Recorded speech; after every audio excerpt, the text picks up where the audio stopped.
everyone, welcome back to the trauma series. I'm so excited to have my friend Kait here with us today.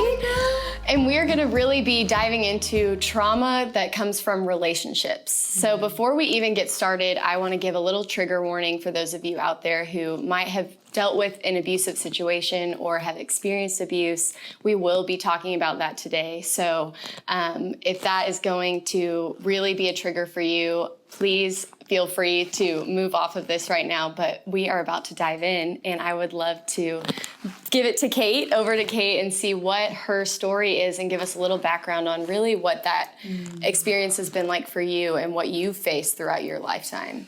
Yeah, Sydney, I'm glad you gave the trigger warning, but this is gonna be a really awesome, powerful conversation, hopefully. I think so. So this is also a story, I'll just preface, that I never thought I would share publicly until God put it on my heart years ago to start sharing this story. But it was the most scary thing, I would say, when the first time I opened up more publicly about my story of relationships and trauma and specifically abuse. So when it comes to relationships, I am a dating coach, but the reason I'm a dating coach is because I have a lot of dating history, right? I mean, you don't get to something without actually having experience in it.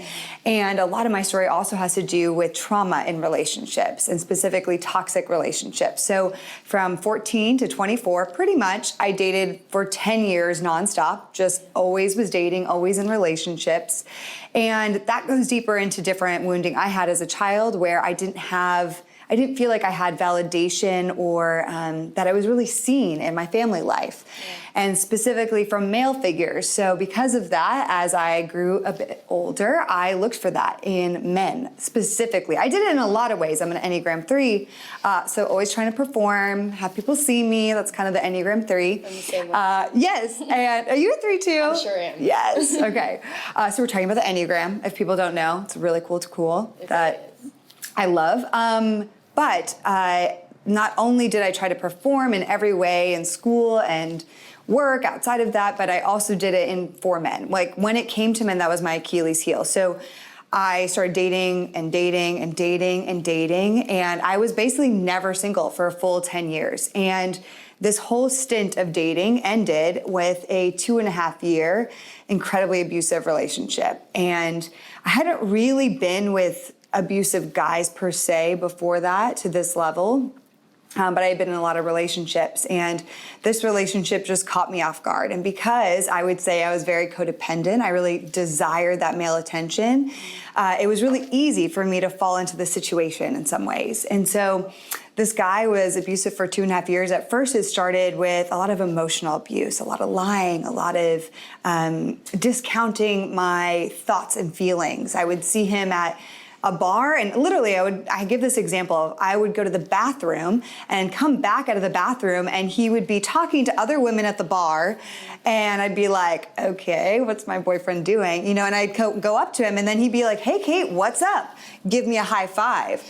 And I was like, what? Like, this is my boyfriend. He wanted to make it cool, like seem cool, like I was just his chill friend. And so when I would bring those things up after the fact, he'd be like, what are you talking about? Like, nothing's wrong. You're acting, you're being dramatic, you're being delusional. And I was like, you were flirting with those girls, you know, and you were trying to buy them drinks.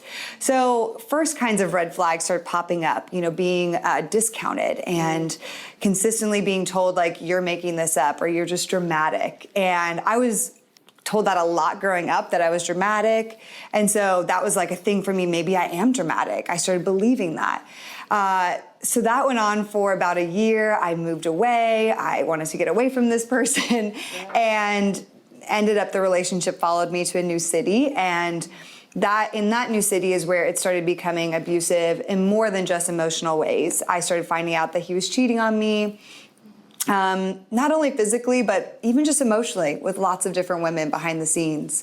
And it went from that to then being physically abusive and sexually abusive. And I would say it actually took me a long time to even admit that the physical abuse started before a really bad evening that we had. That was very obviously physical abuse. I think a lot of times when you're in a physically abusive situation, you don't even want to admit to it.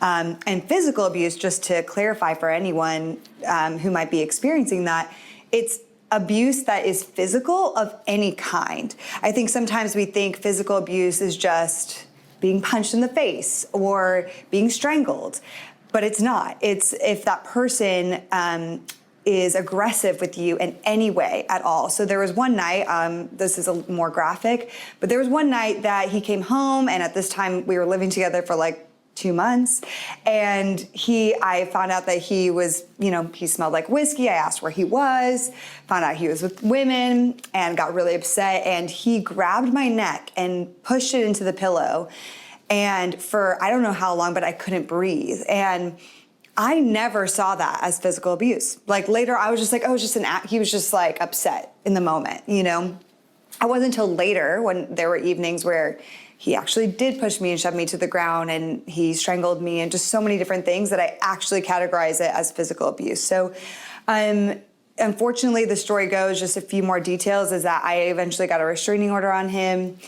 But the restraining order really for me didn't do anything because I was still in the throes of just the lies and the gaslighting and the discounting. And he was really remorseful for a few days until he had me hooked in that I believed that he was sorry. And then he flipped it back. He was like, actually, I never did that. I never strangled you. I never did X, Y, Z.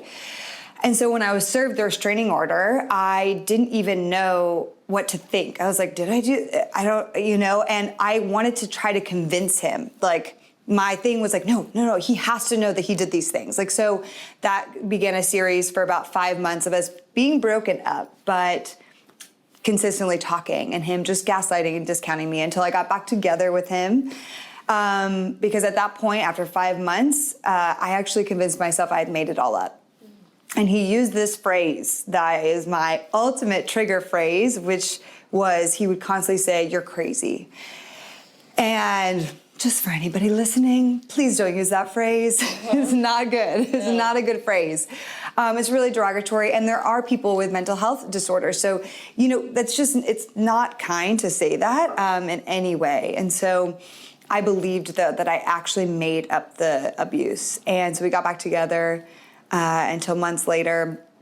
Finally, another crazy, horrific night happened, and I honestly did not think that night that I would be alive.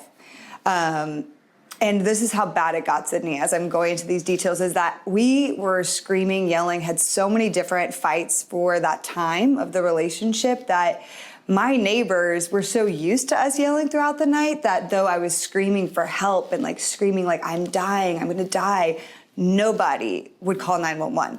They were like, this is normal, So nobody called 911. And the next day I remember I had bruises. There were chunks of hair out of my head. Everything was messed up. My clothes had been torn apart. And it was his birthday. And I remember I can't tell anyone. I remember thinking there's nobody I can tell because I got myself into this, and it's on me, So I remember the next day I was like, okay, I could barely comb my hair, kicked on tons of makeup, and threw him a birthday party. And some of my friends at that birthday party probably still have no idea what happened the night before.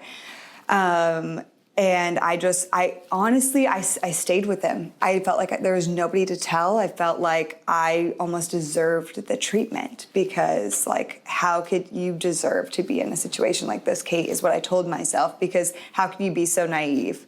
One thing I will also just backtrack to say is because I thought I was crazy and made it all up, in that moment, that night, it was hours upon hours, I remember the only thing I could think to do was needing something to prove that I didn't make it all up, right? So I remember somehow, I don't really know how, I got my phone and somehow I opened it, and I was afraid to call 911. I was afraid if I did that, what he would do to me. So I was like, all I need to do is record this. I need to record it so I know that I'm not crazy, that I know that I didn't make this up. I need the proof just for myself, And so I recorded it.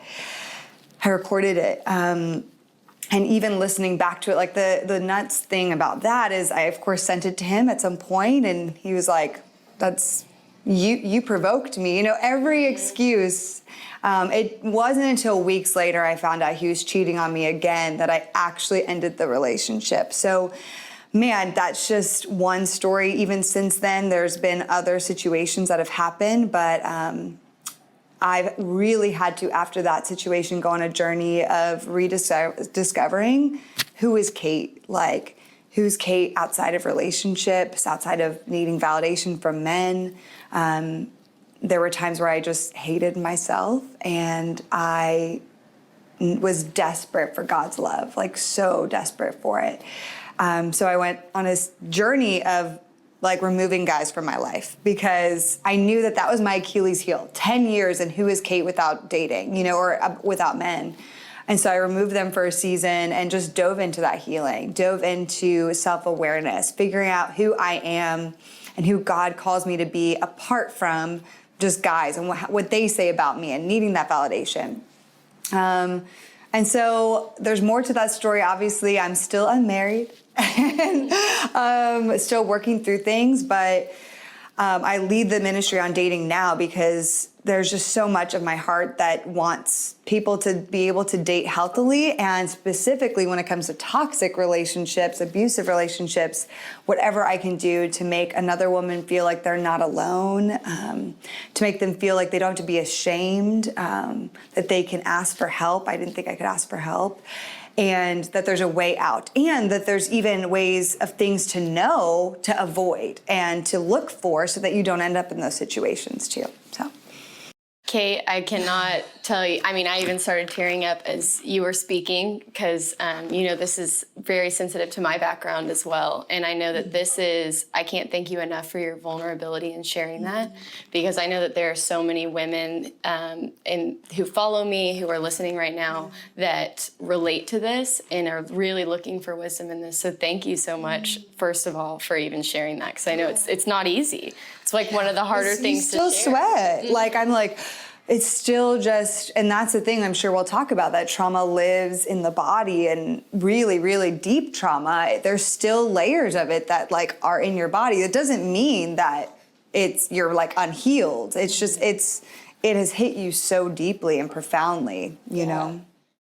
For those that are listening that are dealing with this but may not really even know all the terminology, could you kind of speak to gaslighting a little bit and what that is and what that looks like? Yeah, so gaslighting is, I didn't know what that term was, but it comes from an old Alfred Hitchcock movie where I believe like the husband wants the wife he basically continually he keeps adjusting the lights and keeps telling her like, oh no, the lights didn't go up. She's like, oh, the lights changed. And he's like, no, they didn't. But they're just subtly going up, or down. And she's like, it just catches her off guard. So gaslighting is this term. And basically there's another quote out there that if you put a frog in a pot of boiling water, it will jump out immediately, because like that's really hot water. But if you put a frog in a pot of like normal temperature water, but just slowly turn the temperature up over time, eventually the frog will die, And the point of that is that gaslighting is pretty subtle, and it catches us off guard. But it's basically anything that makes you feel like you are completely questioning yourself and your own discernment, and your ability to trust yourself. So and this happens in relationships, sometimes people do it as a defense mechanism. They don't really know that they're doing it. And other people are pretty like stellar at doing this, like not as their job, but kind of like their job. And obviously those are more toxic people, more narcissistic people. And so gaslighting really makes you question things about yourself and your own ability to make decisions. And it can come off in ways of like, this is examples of when somebody is gaslighting you would be kind of some of the examples I said. So like you're just dramatic, constantly deflecting to say and making it about you, something's wrong with you, and not being willing to listen and seek to understand. If they're just immediately defensive and put it back on you, it's a deflection, and they're not taking any ownership. So you immediately are jarred, like, wait, what? And what a therapist of mine once said, she said, it's so jarring in the abuse cycle because let's say you have hard, true facts. Like, I'll give an example. I had facts for I had gone to a point in my relationship where I had seen his phone and seen texts on his phone with another woman. And so I bring those texts to him. I'm like, hey, look at these texts. You sent this girl a shirtless photo. What's going on? And literally you can have hard fact proof, but they still look at it and are like, you're making that up. You're being over dramatic. Or they make it about something you've done. So immediately they're like, what about that guy that you talked to at church on Sunday? And you're like, what? Like, we're talking about you sending a shirtless pic. How did this get to the guy at church on Sunday? Let us know, like, the guy that I briefly talked to in passing, what does that have anything to do? But anything to avoid them taking any sort of ownership. And basically, it's like if you were in a court of law, and let's say they're the defendant because they are in the wrong and you're the plaintiff, you have all the hard facts and proof. It would be as though the defendant is trying to switch the case on you in the courtroom. But with all the facts on the table, with a judge in the room, that's never gonna fly, pretty much, because you have somebody else there, you have a mediator and all that stuff. But when it's in the context of your personal, intimate relationship and done over time without a judge in the room, you start realizing that the script does get flipped. And while you should be the plaintiff and they should be on the defense, it switches. So now you're on the defense and you're trying to defend yourself, even though it started with you bringing up something that they did that hurt you. Now you're suddenly having to defend yourself. And you're like, what? And it's so disorienting, and it's used as a tactic for power over you. So eventually when they see they've got you, like they have you super disoriented, like, what? Okay, maybe I did something wrong. You know, then they're like, then they come in with the love and affirmations usually, and they try to be the rescuer. So that's kind of how gaslighting plays out. And I would just say if you've ever dealt with that situation, you have to address it to the person and watch how they respond. If they never own up to it, there's zero humbleness, that's a problem, first of all. But if they do own up to it, then watch their actions through time, because some people who are professional gaslighters, I'll say, would make it seem like, oh, they've caught on to it. Okay, I'll admit a little bit, but I'll just keep doing it. And, you know, so you feel a little bit justified and you're like, oh, okay, so they're trying to change, you know? But then their actions consistently show that they're still gaslighting you and they don't really care. Yeah. I remember, I think one of the easiest ways for me to start recognizing it in my past relationships was when I would go to confront something or bring something to someone, and then I'd walk away realizing I just apologized for all these things. And I would walk away being like, why am I apologizing? And they didn't. And you're like, what? Like, they didn't even own anything. I did. What happened? What would you say was what was the most impactful and helpful in your healing process? How did you, after you got out of this relationship, how did you really start to heal? Yeah, so a lot of this is learning how to trust yourself again, because especially if you've been gaslit consistently, you just don't trust yourself at all. And you start questioning everybody. And I wrote a chapter in my book about betrayal and how betrayal is and abuse, but in the betrayal chapter, we talk about trust. And there's 3 different kinds of trust, or at least I say there are. There's apprehensive trust, so like, I don't trust anybody, and I'm gripping the wheel, and I'm like that driver on the road that's like, something's gonna happen, you know? Then there is the blind trust. So I just blindly trust everybody. I wanna see the good in everybody, and just everyone's great. And that's like idealistic, and you need to be wiser than that. The 3rd kind of trust is wise trust. Now, I truly believe, though, that you can't even get to those buckets of trust in a healthy way, or the wise trust, really, because apprehensive trust is not that healthy, and neither is blind trust, until you first trust yourself. And in order to trust yourself, you have to pay attention to, do you do the things that you say? Do you make goals for yourself, and do you follow through with them? You know, it's little things. How do you talk about yourself to yourself? Do you abandon your own boundaries? Do you know how to set boundaries? That's a big one. So do you know how to set boundaries, and do you feel good about setting them? And then if they are crossed, will you stand up for yourself? So the more we just allow people to walk all over us and cross our boundaries, for example, the more we break trust with ourselves, you know? And so I think a big part of the journey is learning how to trust again, but really learning how to trust yourself first. And another secondary part of that is just of course, rewriting the narrative that you, believe about yourself, Yeah. because obviously there's been lots of lies spoken to you that you now believe. So what are those lies? And how do you slowly through time find the truth about them? Do you have any recommendations for people as far as where are safe places to go or to confide in others when you are really trying to discover what lies you've been believing and try to have truth and wisdom spoken into you? Yeah.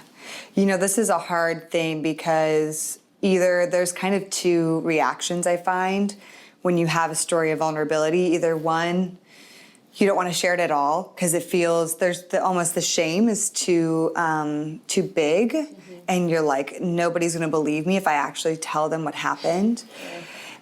Or the other is like, I want to tell everyone, and because I want to feel empathy, because I never felt empathy. So I'm going to try to tell everybody, as many people as I can. And that can be really damaging. So I've done both. And both ways are just, it's kind of a self-betrayal. So what I would recommend is find and identify a handful of people who you really trust, that really know you. Maybe start with one person, and sure, that person could be a therapist, that's great. Like, go get the therapist, right? But start sharing that story with the therapist, or somebody you really, really trust in your life. Slowly but surely open that up to a few other people. The mistake I made at first was telling a lot of people. In the first year, I started telling a lot of people, and then I felt like I exposed myself way too much to people that really didn't earn my trust enough to hold that information sacred. And I started feeling like, again, I was betraying myself. I was like, I just told these people I barely knew all these intimate details, and then they were like, wow, okay, cool, yeah, that's hard. And then I never would see them again, and I'm like, okay. Because I hadn't dealt with it first on my own with a private small group of people. So I think one of the biggest struggles that I've seen in myself, I've seen from other people who have dealt with something like this, is that when you experience such intense trauma, it's really easy to go into the intense sides of the spectrum as far as like trusting people again, going all the way to no trust or all trust, or when you're sharing, not sharing anything or sharing everything. How do you feel like you ended up finding that balance and that really healthy balance in your life and the way that you healed? So what I want to give people permission to do when you're entering into relationships with people, whether friendships or eventually intimate relationships, is you don't have to share everything all at once, So start pacing yourself.